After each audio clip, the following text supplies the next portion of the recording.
Sedona is a very high energy portal place. It's in Arizona. I've always felt called to Sedona. People kept telling me about it. And 3 years ago, I went for the first time and I fell in love with it. It's such a high vibe energy there. I went there, and what Bashar said about it is it's a high vibrational portal where there's a lot of energy that's funneled into Sedona that affects pretty much the whole planet. It's like what is happening right now on the planet with this transformation. Energy is sent in through Sedona that balances out the rest of the planet. But also when you're in Sedona, it magnifies whatever's inside. So it many times magnifies the internal. Whatever you're working on the inside, it magnifies it and brings it to the surface. So a lot of inner growth. That definitely happened to me. Yes. Yeah. When you were there, you went through a little process, didn't you? Yeah. Every time I'm there, crazy things come up. Like my Kundalini awakening started last time. Yep. And you know, we see UFOs there all the time. It's like so common to just look up in the sky and there's UFO after UFO after lights UFO. moving in weird, not satellites. The lights moving like, like in little bubble, like kind of like jellyfish. Yeah, it's very interesting. Yeah. One time I saw a UFO flying in a infinity sign. You don't seem to remember that, but it happened. Maybe I do remember it. Now it's coming back to me. I remember you mentioned it. I was like, I don't remember that. Maybe I do. Yeah. 5 a.m. We woke up and there was a UFO. Go on. Yes. Sedona. Okay. So it's a high. So one of the things I asked Bashar was I have, when I'm there in Sedona, I love it. My energy, like energetically, I love the creek. I love the hiking. However, I notice it's a little bit harder for me to do business work. So if I need to like do more, like technical stuff or like write email, like sometimes it's a little bit harder for me to do.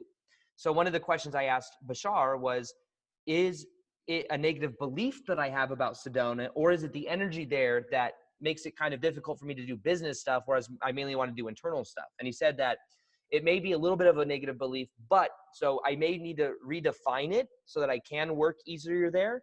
Or another option he said is maybe you bring your business into a higher vibrational way where you go through more flow with it. You don't have to do these I have a very kind of rigid like video a day, email a day thing. Orange, exactly. So we'll share a little bit more about that in a minute. But what I realize is in Vegas, it's very orange. It's very easy for me to do business stuff here, but it's because it's very orange, which sometimes is good. These levels that we're going to talk about in a little bit, people are probably like, what the heck are you guys talking about? But you carry with you the energy of each level. So I have integrated a lot of orange into my consciousness, which makes me very good at business, but it has its limitations. And then that's where green comes into play. And Sedona is a very green place, which means it's about the environment. It's about love. It's about connection. It's about flow. It's a little bit more feminine.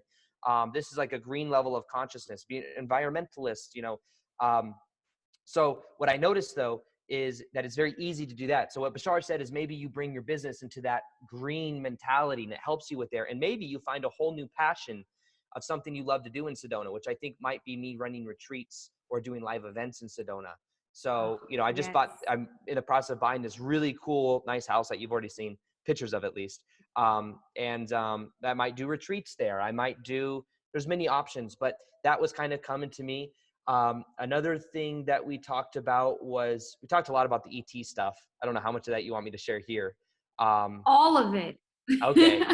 So many of us, one thing that was talked about was Victor and I asked about our ET connections. Now, to specify, we are all such vast beings that we have not only had past lives on Earth, what we call past lives, because understand all time exists here and now. We may connect to past lives, which are actually parallel incarnations of our same energy. So we are such vast beings that we have not only, every single one of us have not only had lives on Earth, we've also had lives and higher dimensional aspects of us in different star systems. So this is kind of how Bashar explains it. But the question that Victor and I asked was, what connections, what parallel ET connections are we most strongly connected to? And what Bashar said is that most of us on the planet have very strong connections to Orion, Sirius, Pleiadians, Arcturus. These are all different connections that many of us have. But the most strong ones, it sounded like we have, that Victor and I at least have, were Sirius, which Syrian.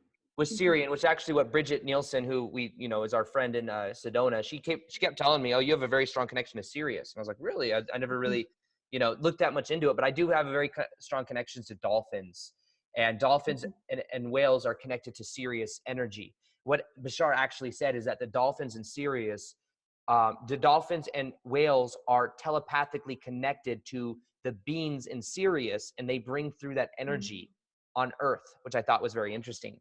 But So magical. so Sirius and Pleiadians and Orion, like these are all connections many of us have. But the other thing, Victor and I asked about our past life connections, and Victor and I have had many past lives in Atlantean times, how do you say that word? Mesopotamia,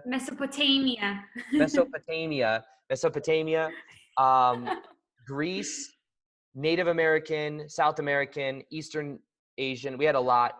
You and I had many past lives in like Atlantean times was the strongest connection that he mentioned. So maybe we all did. Atlantis is an interesting conversation as well. I think we want to talk about Atlantis and Numeria.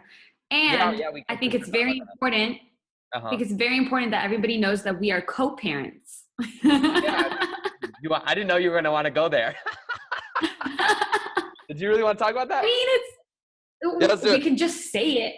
Yeah, okay, we'll just come out and say a lot of people are co-parents. Okay, so this is we're going to go deeper down the rabbit hole now. This is stuff might sound very esoteric to a lot of people, but there's what's called the hybridization agenda right now. So a lot of people don't consciously remember this, but a lot of our DNA as humans may be taken at higher levels and used in a hybridization agenda where there is mix of human with different ET races. So this sounds very out there to a lot of people listening right now. However, one of the questions that we asked that Leeor wanted me to ask was that if Leeor and I had hybrid babies. So that was a question. I just want to know for co-parenting. That's it. Co-parenting in the higher realms. But basically what Bashar says is yes, but the way that it works with hybridization is that it's not necessarily 50-50 split. So it's our DNA is used in certain ways that then has that, that hybrid, and that is used in that in having this hybridization, we'll call it hybrid babies in a way, which some people are aware of, maybe have heard of before. But so yes, the answer was yes. Well, if percentage. You guys may have seen the video on my channel talking about when I actually woke up in the middle of basically getting taken up to when I had a gray in my room. If you haven't seen that video, I will link it below. But that's part of the hybridization agenda. I saw Bashar later that year after that happened, and he told me like that's what it was. It's an alternate parallel version of me from the future coming back to visit, and I'm just part of this program. We all are a part of this program. And from what I know, I think who wrote about this, it may have been Graham Hancock. Somebody said 1/3 of the world is actually like a part of this agenda. Yeah, I would believe that. It's not rare. Well, especially the people watching this video right now that are part of our audience. You may at a higher reality level be involved in this and just not physically remember, Yeah, which is crazy. So it's cool. And then what else did Bashar say about the world at large? That's where we were getting at. Okay, so Victor kept asking questions about kind of like the Great Awakening and information about these different timelines that exist. And basically, because what we notice in our lives is that as we follow our passion, as we move into more of that green flow type energy, more and more success is coming. It's even more enjoyable to be moving into that realm. But does it have to be this doom and gloom, like everything falls apart type thing?